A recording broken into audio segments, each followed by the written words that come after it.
Hari ini kita akan belajar tentang penjumlahan pecahan. Tentu saja di kelas 4 kalian sudah mengenal berbagai macam bentuk pecahan. Marilah kita mengingat apa saja jenis-jenis pecahan itu. Yang pertama adalah pecahan biasa. Contohnya 2/5, 3/7, 4/5. Yang kedua adalah pecahan campuran. Contohnya 3/7 dan 4/5. Selanjutnya kita mengenal pecahan persen atau per 100. Contoh 5%. Persen itu artinya per 100. 5% jika kita ubah menjadi pecahan biasa menjadi 5/100. Yang terakhir adalah pecahan desimal. Contoh 0,25. Ini merupakan pecahan desimal. Jika kita ubah menjadi pecahan biasa menjadi 25/100 karena ada dua angka di belakang koma. Bagaimana dengan contoh yang lain ini 0,5? Karena ada satu angka di belakang koma, maka jika 0,5 ini kita ubah menjadi pecahan biasa menjadi 5/10 karena ada satu angka di belakang koma.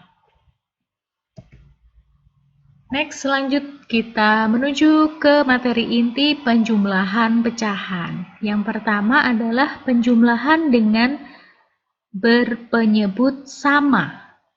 Pada intinya, pecahan itu bisa kita jumlahkan apabila penyebut sudah sama.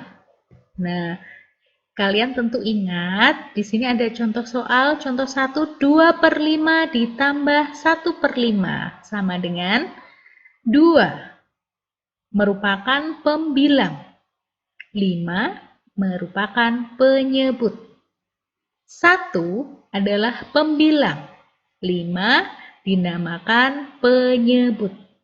Jika penyebut dua pecahan ini sudah sama, 5, maka kita bisa langsung menjumlahkan pembilangnya. 2 ditambah 1, 3/5. Ya, jangan salah 3/10 karena penyebut tidak kita jumlahkan. Penyebutnya 5, maka hasilnya pun penyebutnya 5. Yang dijumlahkan hanya pembilang. 2 ditambah 1. Paham ya? Contoh 2. 2/5 ditambah 4/5. Penyebut sudah sama? Sudah. Jadi, kita tinggal menjumlahkan pembilang. 2 ditambah 4, hasilnya 6/5. Bu, kenapa tiba-tiba berubah menjadi 1/5? Karena 6/5 adalah pecahan biasa. Pembilangnya angka 6, pembilang ini angka 6 lebih besar daripada penyebutnya yang angka 5. Jadi, kita bisa ubah menjadi pecahan campuran dengan cara 6 dibagi 5 dapat 1, sisa 1/5. Jadi, jika kita menemukan pecahan yang pembilangnya lebih besar daripada penyebut, maka kita bisa rubah menjadi pecahan campuran. Di mana cara mengubah pecahan biasa menjadi pecahan campuran ini sudah kita pelajari di kelas 4. Yang kedua adalah penjumlahan pecahan dengan penyebut yang berbeda. Tadi di awal, Bu Puspa menyebutkan bahwa pecahan itu dapat kita jumlahkan jika penyebut sudah sama. Lalu bagaimana jika penyebut pecahan ini tidak sama alias berbeda? 3/5 ditambah 4/6. 5 dan 6 tidak sama, maka kita harus menyamakan penyebut ini dengan mencari KPK penyebut, yaitu kita mencari KPK 5 dan 6. Ketemunya adalah 30 KPK-nya. Nah, Setelah kita sudah menemukan KPK, kita langsung kita kerjakan. 3/5 tadi penyebutnya kita ubah menjadi 30. 5 menjadi 30 dikali 6. Jika bawah dikali 6, atas juga harus dikali 6. 3 dikali 6, 18. Maka 3/5 kita rubah menjadi 18/30. 4/6 kita rubah. 6 kita ubah ke 30 karena tadi KPK-nya 30. 6 menjadi 30 dikali 5. Kalau bawah dikali 5, atas juga harus dikali 5. 4 dikali 5, 20. Nah, kita sudah mengubah menjadi pecahan yang memiliki penyebut sama. Sehingga kita bisa menjumlahkan pembilang. 18 ditambah 20, 38 per 30. Bu, tidak dijumlahkan ini? Tidak. Jadi penyebutnya tetap per 30. Kemudian karena pembilang lebih besar daripada penyebut, maka kita merubah pecahan ini menjadi pecahan campuran. 38 dibagi 30, hasilnya 1. Masih ada sisa 8 per 30.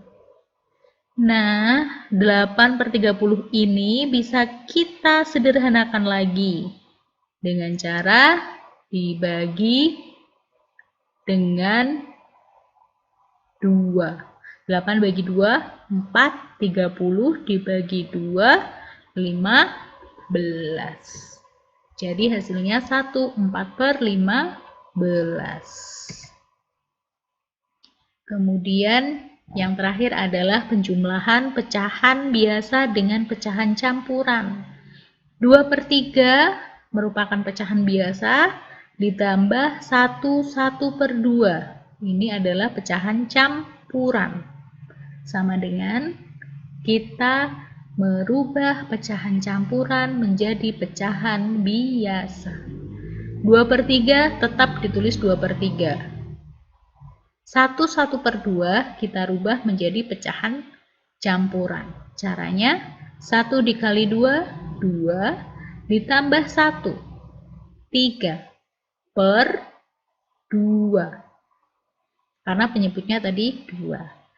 Setelah sudah kita rubah menjadi pecahan biasa, kita tambahkan. Karena penyebutnya berbeda, maka kita harus menyamakan penyebut dengan mencari KPK dari 3 dan 2. Ketemunya KPK-nya adalah 6. 3 menjadi 6 dikali 2. Kalau bawah dikali 2, atas ini juga harus dikali 2. 2 kali 2, 4. 2/3 kita rubah menjadi 4/6. Sekarang 3/2. 2 dikali berapa? Ketemu 6. 2 dikali 3. Jika bawah ini kita kalikan 3, maka atas ini juga kita kalikan 3. 3 kali 3, 9. Sama dengan, karena ini penyebutnya sudah sama, maka kita tinggal menjumlahkan pembilang. 4 ditambah 9, 13 sama dengan 13, maka hasilnya adalah 13/6. Karena pembilang lebih besar daripada penyebut, maka kita bisa rubah pecahan biasa ini ke dalam pecahan campuran.